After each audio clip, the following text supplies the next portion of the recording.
consumo de energía, si uno mira, el comienzo de esta historia es el consumo de energía. Y el consumo de energía en los últimos 200 años nos cuenta varias historias, nos cuenta al menos tres historias. Una primera historia es una historia de progreso. Si uno ve lo que ha pasado en el consumo de energía en los últimos 200 años, ve que se mantuvo más o menos estable hasta mitad del siglo pasado, donde hubo realmente una explosión.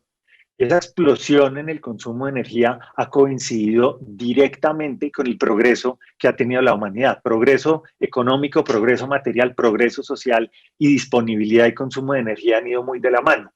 Si uno mira esta gráfica, ve dos cosas inmediatamente que están ahí escondidas que le dan una idea de la dimensión del cambio. Cuando empieza esta gráfica, lo que teníamos era que el 90% de la población mundial vivía en condiciones de pobreza extrema. Hoy en día, 200 años después, solo el 10% de la población mundial vive en condiciones de pobreza extrema.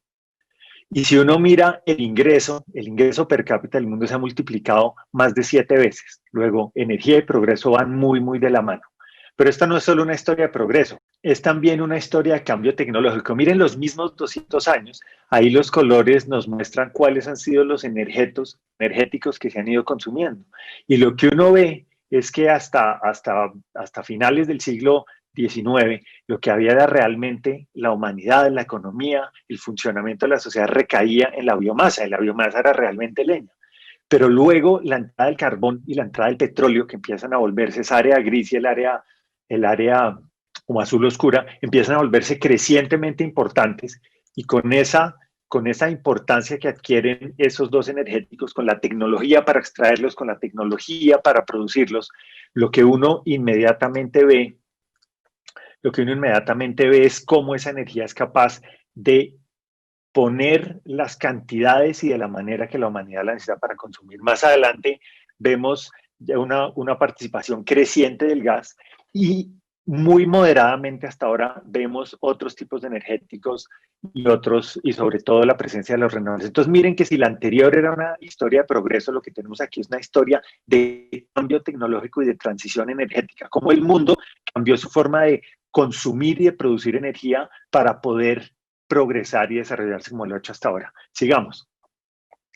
Pero no es solo una historia, estas dos historias. Hay una tercera historia que es una historia de emisiones. Aquí esta gráfica lo que nos muestra es, en el eje vertical nos muestra las emisiones de CO2 por persona o per cápita, y en el eje horizontal lo que tenemos es el ingreso por persona. Y lo que uno ve ahí es una relación muy clara entre el consumo, entre el ingreso por persona y esas emisiones de CO2.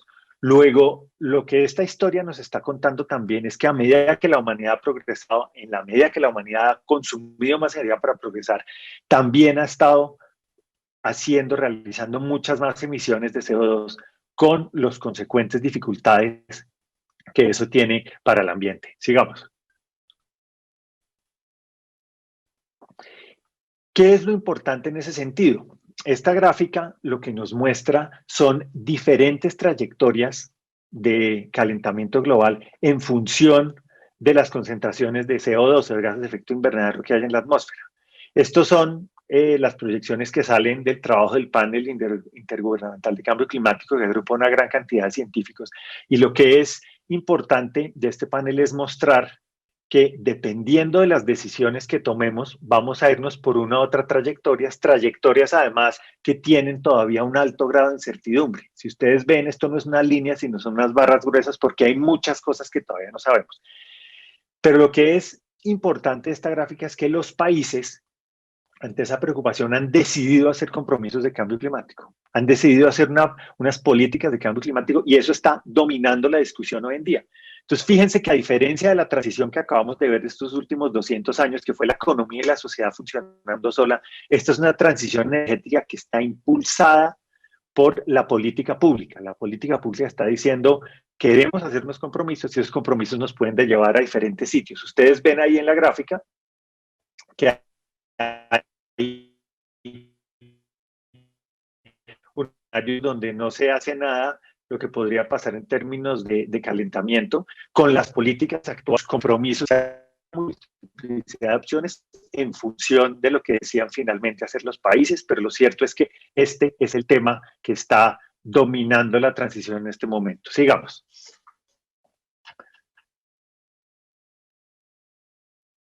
Entonces, obviamente uno cuando ve esta historia de transición, la siguiente pregunta que se hace es, ¿y Colombia qué? Y Colombia ciertamente no puede ser ajena a esta discusión. Colombia tiene un rol que jugar. Colombia está metida en las discusiones económicas, políticas y sociales del mundo, pero desde su perspectiva. Y lo que Colombia tiene que hacer a este respecto, creemos nosotros, es entrar en esta discusión, pero teniendo en cuenta de manera muy precisa cuáles son sus particularidades como país. Sigamos. Aquí la primera de esas características que tiene que ver con las emisiones, que tenemos claro que Colombia, en términos globales, actualmente no tiene unas grandes emisiones globales. El rectángulo verde claro que está abajo, en la parte inferior derecha del diagrama, ese es América del Sur. Y ahí arriba, el tercer o cuarto rectángulo en tamaño es Colombia. Y Colombia tiene el 0.22% de las emisiones globales. Entonces, Colombia sí contribuye, sí tiene emisiones, pero es unas emisiones que le corresponden a las características de su economía y su sociedad. Sigamos.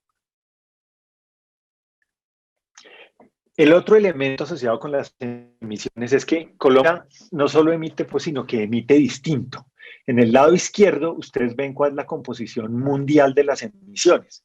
Y ustedes ven la tajada roja en la gráfica de la izquierda, que son las emisiones que vienen de la energía en el caso del mundo. Casi tres cuartas partes, el 73%, casi el 75% de las emisiones vienen de la energía, mientras que de los temas agrícolas, forestales y de manejo de suelos viene como un 16 o 17% para el caso del mundo. Si uno se va al círculo de la derecha o a la gráfica de la derecha, lo que ve es un panorama completamente diferente. Las emisiones de Colombia vienen en su mayoría, dos terceras partes prácticamente, de los temas agrícolas y de manejo de suelos, mientras que solo una tercera parte viene de los temas asociados al consumo y la producción de energía. Entonces, segundo elemento que hay que tener en cuenta. Sigamos.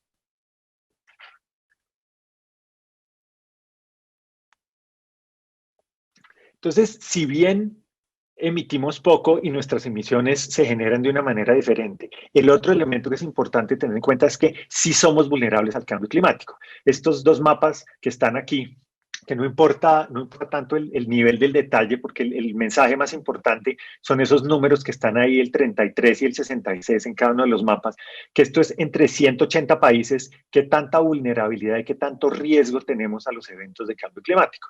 Esto es un trabajo que hizo las Naciones Unidas con el IDEAM, y en ese ranking de países ciertamente nos dijo Colombia tiene las vulnerabilidades para las cuales hay que prepararse. Sigamos.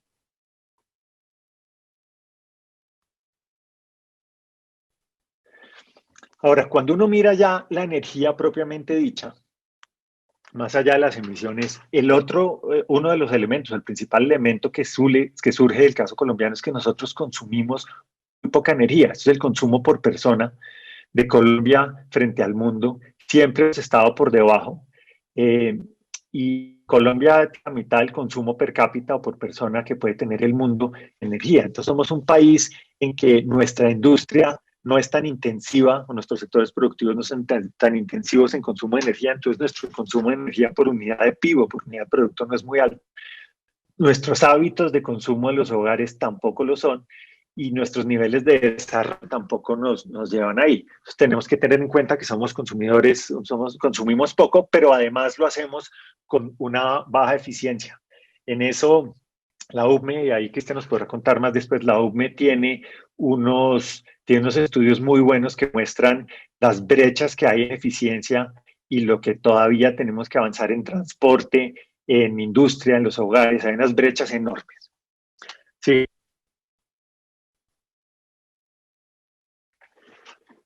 Además de esas características de las emisiones y el consumo de energía, el otro gran tema que es evidente para cualquier colombiano es que tenemos unas necesidades socioeconómicas enormes. Aquí esto es una gráfica del DANE, de las recientes información que publicó en materia de pobreza, y la línea azul ahí nos muestra que en condiciones de pobreza estructural, vive más o menos 1 de cada 5 colombianos, casi el 20% de la gente. Si uno mira los indicadores de pobreza monetaria, se acerca a la mitad de la población. Y por supuesto, en épocas de pandemia, la presión en esto es enorme. Pero no es solo un tema de pobreza.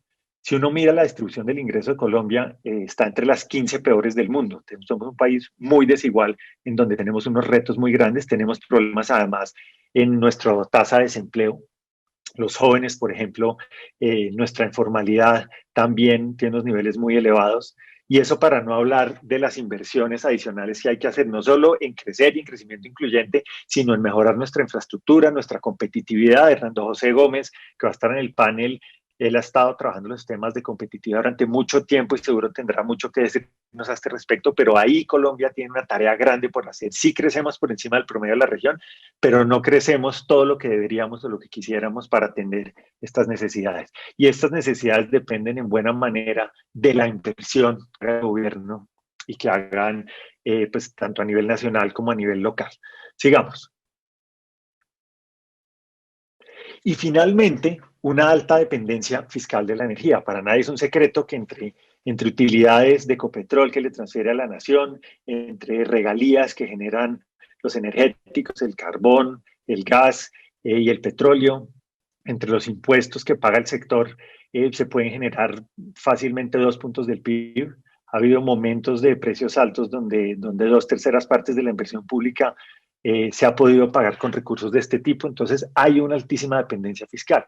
Y esta gráfica lo que está mostrando es el balance fiscal y muestra una cosa sobre la que quiero llamar la atención, y es si uno mira la línea roja, lo que tuvimos fue una caída brutal, o vamos a tener una caída brutal en nuestras finanzas públicas, consecuencia de la crisis actual. Entonces, si antes teníamos una dependencia de los hidrocarburos desde el punto de vista fiscal, en esta coyuntura vamos a necesitar conseguir recursos frescos para atender todas esas necesidades sociales exacerbadas por la pandemia. Y el sector energético es uno de los sectores que tiene que poner esos recursos. Entonces, en ese orden de ideas siguiente, por favor. En ese orden de ideas, fíjense que vemos cómo han sido las transiciones energéticas y que el driver de la transición energética es las políticas de cambio climático que está siguiendo el mundo y que están poniendo en el centro de la discusión mundial. Pero vemos que en el caso colombiano somos un país con pocas emisiones y con unas emisiones que surgen distinto que las del resto del mundo, un país que es vulnerable al cambio climático, pero un país que también tiene unas grandes necesidades socioeconómicas, un país que no consume mucha energía y un país que todavía tiene una gran dependencia fiscal. Entonces, cuando uno pone eso junto, una transición energética que se está dando desde el punto de vista de la política pública, de las necesidades de atender estas amenazas climáticas, ve las características de Colombia y dice, bueno, ¿y cómo abordar la transición energética en Colombia? Que ha sido el foco de nuestro trabajo para este lanzamiento del centro. Y ahí es donde quisiera contarles varias cosas. La primera de ellas es que nos dimos a la tarea siguiente, por favor. Nos dimos a la tarea de pensar en el futuro, en un horizonte 2050, cuáles pueden ser esas grandes fuerzas de cambio que podrían determinar el futuro energético. Y aquí hicimos un trabajo muy extenso de leer literatura, de mirar qué está pasando en otras partes, de hablar con expertos de muchos sectores y de muchas áreas, de hacer entrevistas en profundidad, de hacer cuestionarios. Y con base en eso y el trabajo no solo del equipo del centro y de nuestro consejo asesor, sino con todo el apoyo que nos dio el equipo de Trust, que es experto en mirar y armar escenarios, pudimos llegar a estos 5 fuerzas de cambio que proponemos hoy, son las que deberían determinar en muy buena medida cuál sea nuestro futuro energético. ¿Y cuáles son esas 5 fuerzas de cambio? La primera, una fuerza que tiene que ver con la aceptación del deterioro ambiental y con la conflictividad en torno al uso del agua y al uso del suelo. Estos son 2 elementos tratando de sacar adelante un proyecto del sector energético, sabe que son absolutamente cruciales. Y la aceptación del que tanto se va a mover hacia queremos sostenibilidad y logramos tener un consenso sobre la sostenibilidad, o por el contrario, hay una parte del país que va a querer de una manera mucho más fuerte la sostenibilidad, mientras que otra parte del país va a querer que avancemos más despacio y teniendo en cuenta otros elementos en lugar de avanzar tan rápido. ¿Cómo va a ser esa aceptación? ¿Qué tanta presión va a haber? ¿Qué tanto consenso va a haber? ¿Y qué tanto conflicto resultante? El segundo elemento tiene que ver con el cambio tecnológico. Estos son elementos de entorno sobre todo internacional, que controlamos poco desde Colombia. Y es, en primer lugar, ¿qué le va a pasar a los costos de la tecnología? Y en tecnología tenemos esencialmente tres cosas en este modelo, en nuestro ejercicio pues, de emplazamiento de renovables no convencionales. ¿Qué tan rápido van a reducirse esos costos de manera que puedan entrar de una manera más competitiva y por méritos propios a la matriz energética? En segundo lugar, ¿qué tan rápido van a bajar los costos de las baterías? Que los costos de las baterías va a depender en buena medida de los costos del transporte eléctrico y la facilidad con que se pueda hacer la transición y los cambios de flota que se requieren. Y por último, la disponibilidad de tecnologías como el almacenamiento y captura de carbono, el CCS, que es fundamental para nuestra matriz energética, pero también la disponibilidad o no de tecnologías como el hidrógeno, que algo también tenemos análisis alrededor de eso. Entonces, segunda fuerza de cambio. Tercera fuerza de cambio, ¿qué tanta ambición climática queremos tener? Y eso es básicamente una decisión de política pública y es Colombia en medio de este debate. Toma una decisión. Ya hoy en día se hicieron los compromisos como parte del Acuerdo de París. Hay la llamada NDC que determina qué senda de emisiones queremos, pero lo cierto es que estamos a puertas de ratificar ese compromiso y hacernos compromisos adicionales. El gobierno en algunos foros ha hablado, a nivel del presidente mismo ha hablado de la carbononeutralidad y es algo que está en la discusión. Entonces, podemos tener diferentes grados de acción climática y eso va a determinar cómo se mueve el futuro.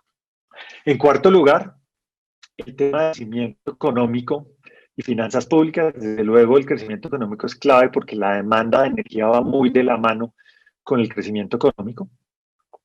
Y las finanzas públicas también tienden a ir de la mano del crecimiento. Cuando la economía crece más, en general hay más recaudo.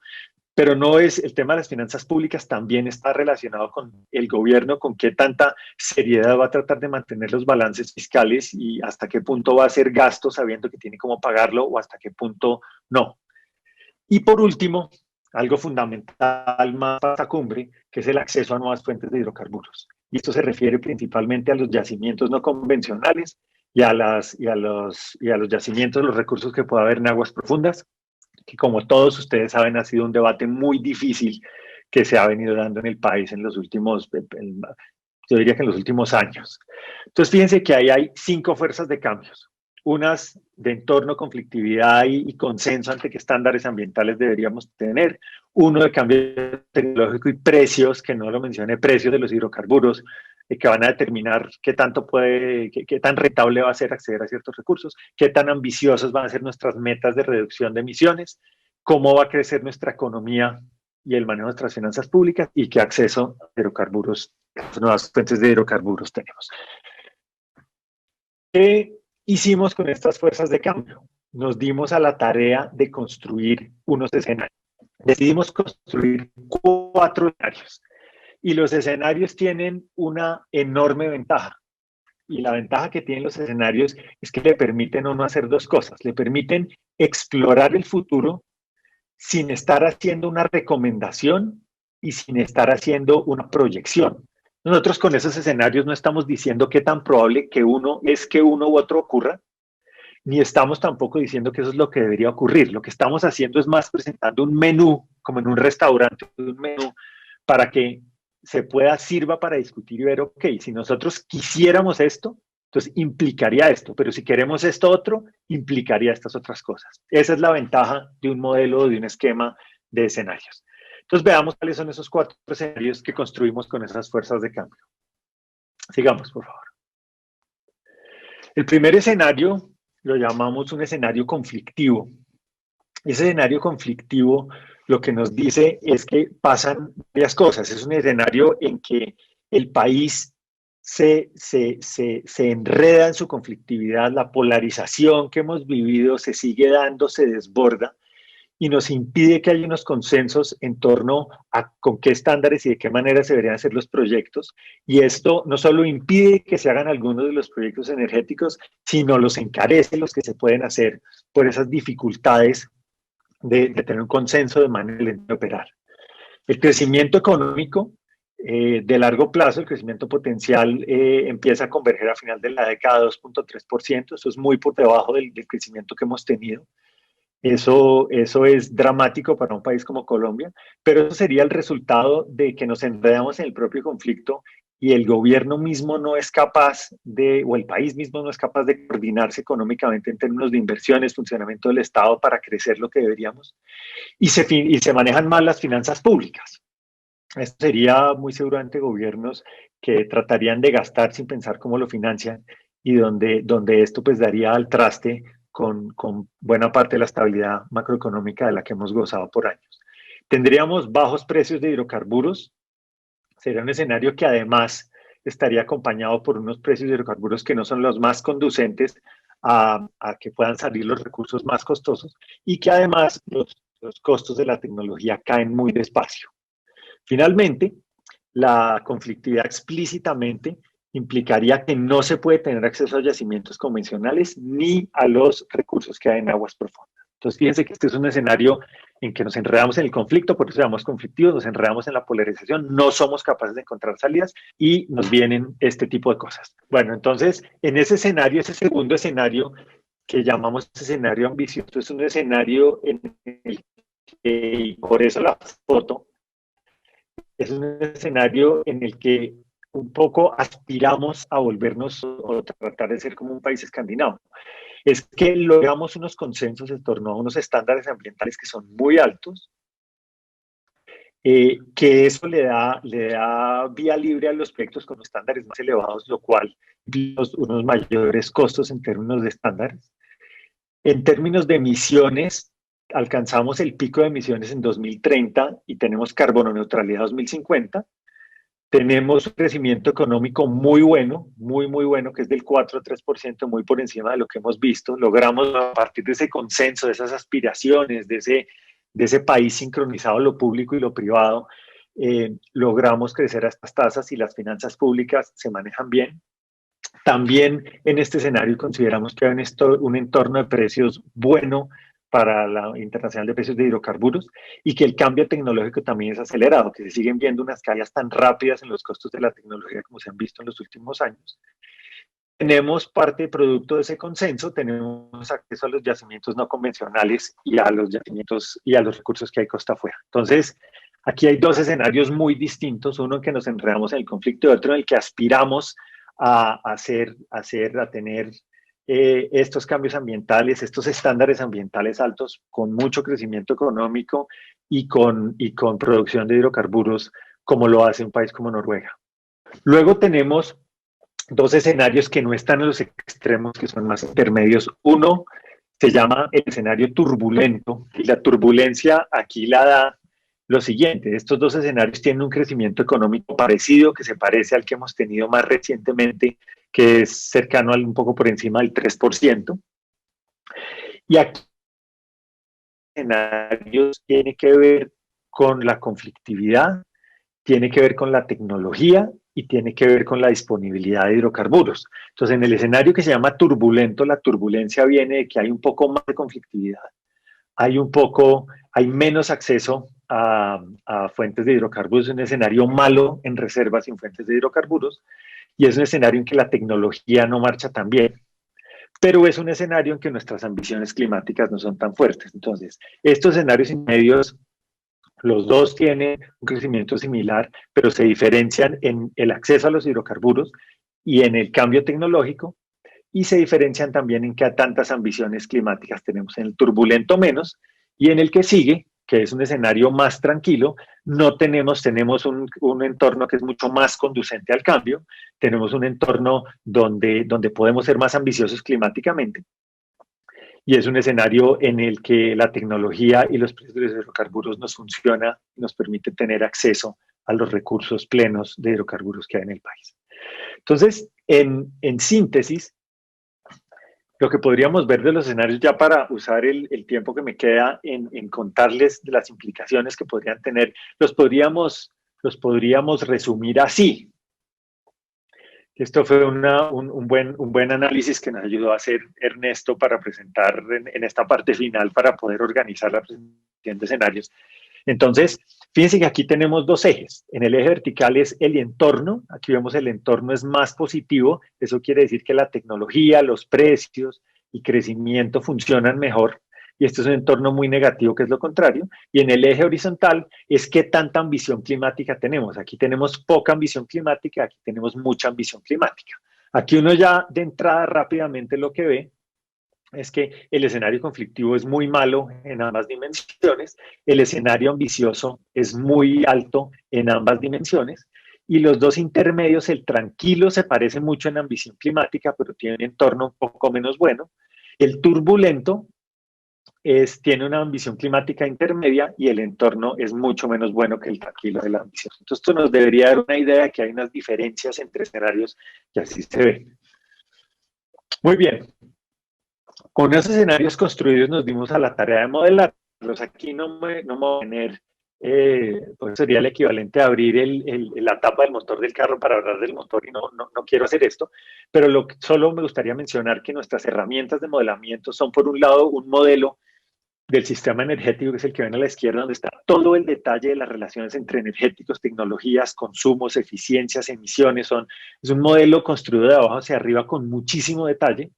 Y ese modelo interactúa con el de la derecha, que es un modelo macro, que se ocupa de los temas de crecimiento económico, que se ocupa de los temas de fiscalidad, que se ocupa de los temas de sectorialmente cómo le va la economía y que se ocupa de estimar los ingresos por regalías y se ocupa de mirar los temas de precios. Entonces, la interacción de estos dos modelos, la que nos permite meterle los escenarios que ustedes acaban de ver y la que nos dice cómo podrían ser esos escenarios para nosotros en 2050. Entonces, entremos ya en esta parte final a mirar exactamente qué es lo que nos dicen los escenarios. Lo primero es que quiero mostrarles las sendas de PIB para que las tengan en la cabeza. Entonces, aquí están los diferentes crecimientos que estima el modelo macro para los escenarios. En el caso ambicioso en el que crecemos la productividad y los cambios se van dando para que la economía al final de esta década converja su tasa de largo plazo del 4,3, nos da la línea verde. El escenario conflictivo nos da la línea café y la amarilla ese crecimiento de los dos escenarios intermedios. Aquí, para que ustedes se hagan una idea, en el escenario verde tenemos 3,8 veces el PIB que tenemos en el escenario conflictivo. Y en el escenario verde no frente al escenario conflictivo, sino de su punto de arranque. Es decir, de aquí a 2050 casi que se multiplicaría por 4 el tamaño de la economía. En el escenario conflictivo solo se duplicaría. Y en el escenario intermedio aumentaría como 2,8 veces la economía. Entonces, esto es importante porque el PIB va a ser uno de los grandes motores de la demanda de energía en el trabajo que les estamos presentando. Ya aquí, mirando los resultados, el primero de ellos son las sendas de emisiones. Entonces, miren lo que les pasaría a las emisiones de CO2 en el país. En el caso café, que es el escenario conflictivo, miren que logramos algo de progreso, pero luego, hacia el final del periodo, desde el 2035 adelante, lo que hay es un crecimiento y el país simplemente, enredado en su conflicto, no fue capaz ni de cumplir ni de hacerse compromisos en materia de emisiones. En el otro sentido, lo que tenemos son los escenarios más ambiciosos, que son el verde y el amarillo, en este caso, el escenario ambicioso, el tranquilo, que tienen la misma ambición climática. Y lo que se ve es que es prácticamente carbono neutralidad, llegamos casi, un 10%, pero estaríamos muy cerca de la carbono neutralidad en 2050, y el que nos queda un escenario intermedio. Pero este escenario intermedio, ojo, este escenario intermedio tiene igual un 40% de reducción de emisiones. Y esto no es un esfuerzo que sea fácil ni que esté ya en la bolsa ni que lo tengamos asegurado. En cualquier caso, habría que hacer un esfuerzo grande para poder cumplir con estos escenarios de emisiones. Y vamos a ver cuál es la naturaleza de esos esfuerzos. En el primer caso, miren el consumo final de energía. ustedes ven el consumo final de energía que arranca como en 1250 más o menos, esto está en petajulios, pero bueno, no importa, arranca en 1250, y miren cómo llega a diferentes niveles dependiendo del escenario. Este es el consumo total de energía. Y esto es importante porque nos dice lo siguiente, nos dice, miren que el PIB crece proporcionalmente mucho más de lo que crece el consumo de energía, sobre todo en los escenarios de mayor ambición climática. Entonces, si yo miro el escenario ambicioso y miro el escenario tranquilo, que son el amarillo y el verde, yo inmediatamente veo que el PIB creciendo de una manera mucho más alta que lo que crece el consumo de energía me está diciendo que tiene que haber unos cambios en la forma en que se consume y en que se produce la energía. Esto va a hacer posible que estas sendas de energía se den. Y esas grandes transformaciones en consumo, que es una transición energética, que fue con lo que arrancamos, se verían distinto dependiendo de los escenarios. Entonces, miren, vámonos al lado de la producción. En el lado de la producción, aquí tenemos el 2015 como puntos tipos de los energéticos y el alto de la barra es cuánta energía. Esta es la oferta de energía primaria que tendría el país. Uno hacia 2030, claro que ve un crecimiento, pues un crecimiento que es conmensurable con el tema de la economía, pero es un crecimiento en el que los cambios en términos a composiciones de las barras no se ven tan fuertes como si se ven en 2050. Y miren, en 2050, el escenario ambicioso. El escenario ambicioso tiene una gran participación de la hidroelectricidad, una gran participación de otros renovables distintos de la hidroelectricidad que tienen que ver básicamente con viento y sol, fundamentalmente con viento y sol, un uso muy grande de la biomasa, y aquí estamos hablando de la biomasa pellets y ese tipo de cosas que se van a requerir para entonces. Subsiste producción de petróleo, pero la producción de petróleo y la producción de gas, que son el azul y el gris que están en la base, son difíciles, y son difíciles porque hay una ambición climática muy fuerte. Entonces, se hace esto muy difícil y el carbón prácticamente desaparece. Aquí el carbón es absolutamente marginal frente a lo que teníamos en un punto de arranque. Entonces, ¿qué conclusiones o qué dos cosas puede uno decir de esto? Uno lo que puede decir de esta gráfica es lo siguiente. En primer lugar, que hay dos fuerzas que están determinando lo que pasa aquí. Una es la economía, si la economía crece más hay más demanda de energía, pero otro es la ambición climática. Y en este escenario ambicioso en que la economía crece tanto y la ambición climática es grande, pues el esfuerzo es, usted tiene que producir mucha energía, pero lo tiene que hacer de manera que sea baja en emisiones. Y por eso la canasta energética que se ve en este escenario es así. El escenario tranquilo tiene la misma ambición climática, pero mucho menos crecimiento del PIB, entonces la barra es menos alta, pero si ustedes ven los colores se parecen. Y el escenario turbulento ya se está moviendo más a lo que pasaría por esta menor ambición climática. Y finalmente el escenario conflictivo, miren que sigue jugando un papel muy importante. El petróleo, el gas y el carbón son buena parte de nuestra matriz energética. Entonces, ¿qué produzca la economía va a depender muy fuertemente de qué pasa con el PIB, qué pasa en el entorno, por supuesto, pero también qué pasa con la ambición climática? Quiero terminar esta gráfica diciendo una cosa. Piensen lo que esto significa para quienes están produciendo la energía, para los quienes están en el auditorio hoy y quienes, para coger el caso más extremo, piensen en el carbón, piensen en la producción de carbón, la transformación tan profunda que esto significaría. Si uno va a Cundinamarca, Boyacá, a los departamentos del interior que son tan fuertes en carbón, Santander, norte de Santander, algunos municipios del valle, pues esto lo que implica es que el país tiene que pensar cómo les va a ayudar a hacer esa transición, porque estos son empleos rurales, bien pagos, de buena calidad, con estabilidad laboral, como le muestran muy claramente las cifras del DANE. Entonces, ahí hay una transición muy profunda y hay 45, 50 mil familias que viven del carbón y que tendrían que encontrar una manera de hacer una transición. Y esto para no hablar del caso de los hidrocarburos, que también tendrían que hacer una transición en los escenarios mucho más agresivos. Entonces miren ya los requerimientos como país que nos empiezan a poner los escenarios. ¿Qué pasa con el lado de la demanda de energía final? De nuevo, 2015 de referencia, me voy a concentrar en 2050, donde están los cambios más fuertes, y ustedes inmediatamente en los escenarios de mayor ambición climática, lo que ven es dominancia de la electricidad. Esto lo que quiere decir es, en estos escenarios, la economía se tiene que electrificar. En el ambicioso se tiene que electrificar más porque no solo hay requerimientos de ser muy limpios, sino hay mucho crecimiento. Hay menos crecimiento también. Y en los otros escenarios hay electrificación, pero no es de la misma magnitud.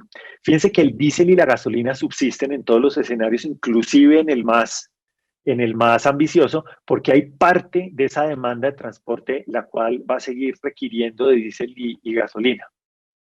En el caso del escenario conflictivo del de menor crecimiento y menos rigor en cuanto a las emisiones, pues lo que tenemos es que el carbón conserva un papel muy importante, el gas natural sigue siendo importante y pues los combustibles líquidos que están aquí. Entonces, miren cómo la producción de energía cambia, pero también la demanda y la electrificación de la economía se profundiza de una manera muy, muy grande. Aquí está la generación de electricidad entonces, que se requiere, porque la pregunta que uno hace es, bueno, ¿esa electrificación de dónde sale? Pues sale de que hay que electrificar la economía. Y hay que electrificar la economía con unas cantidades de generación muy, muy distintas. Si ustedes ven las diferencias, son gigantescas.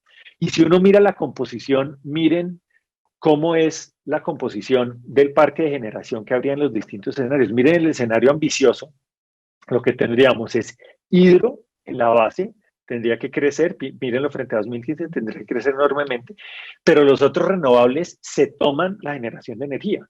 Entonces, si uno piensa que hacia 2015, digamos, teníamos 15, 16, 17 gigas de capacidad de generación, estaríamos saltando a casi 140.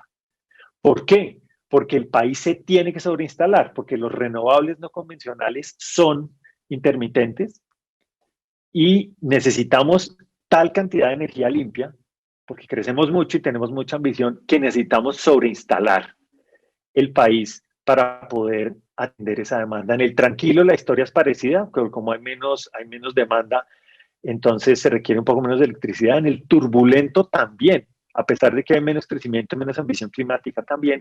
Y el conflictivo, como hay tan poco crecimiento, hay tan poca electrificación, pues las necesidades de generación no crecen tanto y la matriz se mantiene muy parecida a la que hemos visto hoy en día. ¿Qué pasa con sectores? Cuando les quiero mostrar dos sectores, uno es el consumo final de la industria. Miren el caso de la industria, miren el escenario más ambicioso, como la industria se vuelve fundamentalmente electricidad y biomasa. Esto, cuando uno lo piensa, lo que esconden estas barras, es una industria que va a tener que cambiar todos sus procesos energéticos, es una industria que va a tener que hacer una transición en sus procesos de calor, en sus procesos de motricidad, de movimientos mecánicos, en sus procesos de refrigeración, a acomodarse. Y esas inversiones gigantescas. Algunos de los activos todavía no están completamente depreciados. Va a requerir un esfuerzo muy grande. Entonces uno tiene que pensar, es una pregunta también para Hernando José, ¿cuáles pueden ser los esquemas, bueno, o para Cristian y Juan Carlos que tienen corazón fiscal también, cuáles son los esquemas de financiamiento que van a permitir hacer esa transición? Porque es que no es un cambio para nada menor. Y si uno mira los hogares también se electrifican plenamente y tienen que tener mejoras en la eficiencia. Eso es cambiar las neveras, cambiar los ventiladores, cambiar las tostadoras.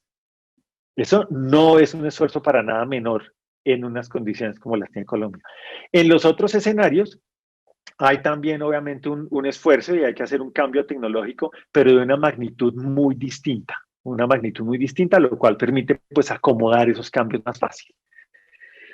El transporte, aquí lo que es interesante en el transporte es que también hay una gran electrificación, ahí se ve la predominancia de las barras verdes frente a los puntos de arranque, y aquí fíjense que las líneas son un poquito distintas porque aquí ya estamos hablando de combustibles que diésel, gasolina, fuel oil, queroseno, pero son de tercera generación o son pues ya con biocombustibles y son son combustibles muy distintos a los que tenemos hoy en día, pero también el transporte, unos cambios gigantescos. Y yo les digo a ustedes, o me hago la siguiente pregunta, y es cómo aquí hemos tenido unas experiencias muy complejas, tanto en chatarrización como en cambios del transporte masivo a otro tipo de combustibles. Entonces la pregunta es, ¿cómo va el país a lograr esos cambios en la flota? Miren los escenarios más ambiciosos, estaremos hablando que fácilmente el 40% o más de la demanda tendría que electrificarse. Entonces, eso nos supone un esfuerzo, supone un recambio, supone un desgaste, supone unos consensos y supone además todas las adecuaciones en la red para poder atender esa mayor demanda de electricidad. Claro, todos estos cambios tienen una contraparte que son los precios. Voy a mencionar únicamente los temas de electricidad, los precios de electricidad. Y fíjense cómo de estos precios están en índice. Entonces, si los precios en un año, el año que estamos usando de referencia, que es 2015, eran uno, miren que en los escenarios, en el escenario tranquilo, digamos, se duplicarían los precios de la energía eléctrica, en los otros estarían como alrededor de un 50% de aumento. Pero miren lo que pasa en el caso del escenario ambicioso. Tendríamos una multiplicación de los precios de la energía eléctrica gigantesco que nacen tanto de la necesidad de instalar esa capacidad como de la necesidad de hacer todo ese cambio tecnológico asociado. Entonces ahí hay unos precios de energía. Por supuesto que uno esperaría en la medida en que las baterías se desarrollen, y eso es un tema que tenemos que acabar de desarrollar, que sigue en estas siguientes fases de nuestro trabajo de modelar mucho mejor las baterías. Esto posiblemente se mitigaría de alguna manera. Pero piensen ustedes lo que serían no solo precios muy elevados, cómo los pagaría el país, qué clase de economía tenemos que tener, y si el país además es capaz de instalarse, porque es que los problemas de conflictividad no son exclusividad de los proyectos fósiles. Todos hemos oído ya las historias de las dificultades. Ernesto Borda, que se ha recorrido el país con estos proyectos, nos podrá contar de eso, de las dificultades de hacer líneas de transmisión pasando por tantas comunidades indígenas, de las dificultades que ya se están viendo. Entonces, esta conflictividad no es solo de los temas de hidrocarburos, y ahí están los retos. Termino con dos gráficas. La de producción de gas natural. Aquí esto obviamente es altamente dependiente de las reservas. Lo que vemos es que en los escenarios turbulento y conflictivo se acabaría el gas porque son los escenarios bajos en reservas por definición, o sea, se acabaría a finales de esta década en un escenario muy negativo de reservas y en la mitad digamos, hacia el final de la siguiente, en el escenario conflictivo. Pero los escenarios de mejores reservas, pues seguirían las sendas de producción. Aquí tal vez lo que me gustaría decir es que esto tiene unas rayas azules porque estamos hablando de que entra el CCS y permite un mejor aprovechamiento de los recursos de gas. En petróleo pasa algo igual. En petróleo los escenarios de reservas más ambiciosos, que son el verde y el amarillo, el ambicioso y el tranquilo, pues son escenarios que tienen unas sendas de producción muy superiores a los otros escenarios que son bajos en reservas y nos permitirían mucho más holgura fiscal, nos permitirían mucho más recaudo para atender más necesidades del Estado. Termino con el recaudo tributario y la parte fiscal. Miren que si arrancamos en 2015 hacemos el recaudo, lo volvemos 1. Miren las diferencias tan grandes que hay entre los diferentes escenarios.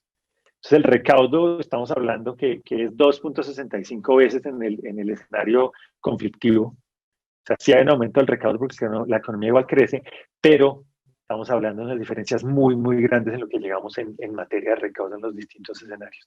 Y esto hace que por cada peso, aquí están las regalías de los impuestos, por cada peso en regalías a 2050 al escenario conflictivo haya prácticamente el mismo peso en el turbulento, pero haya 4 veces más regalías a 2050. Realmente esto es muy importante porque esto es la capacidad de inversión social de las regiones.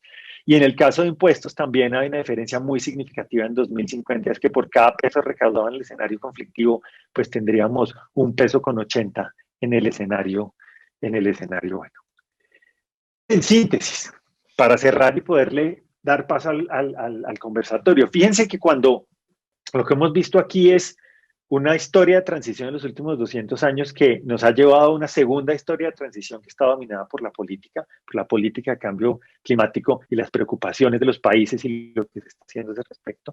Miren que Colombia, que no es ajena a esa discusión, tiene unas particularidades que debemos tener en cuenta para dar esa discusión.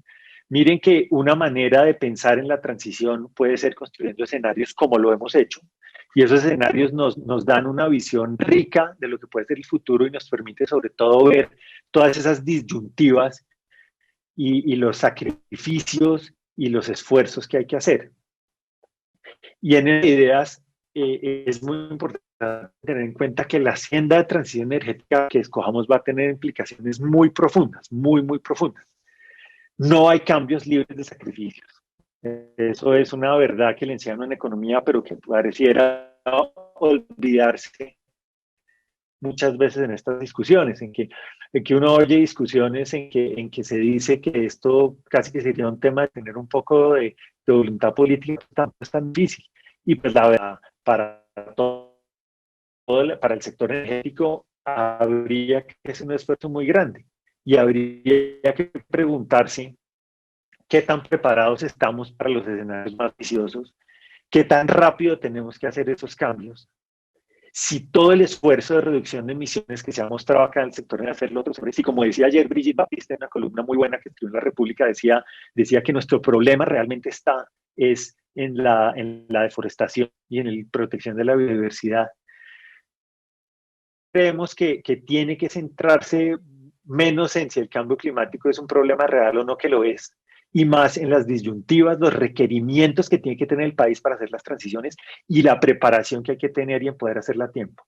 Estas tres cosas, disyuntivas, requerimientos y preparación, va a ser la base de nuestro trabajo futuro, lo que vamos a seguir modelando, y lo que esperamos es que sea el centro de los compromisos que asuma el país.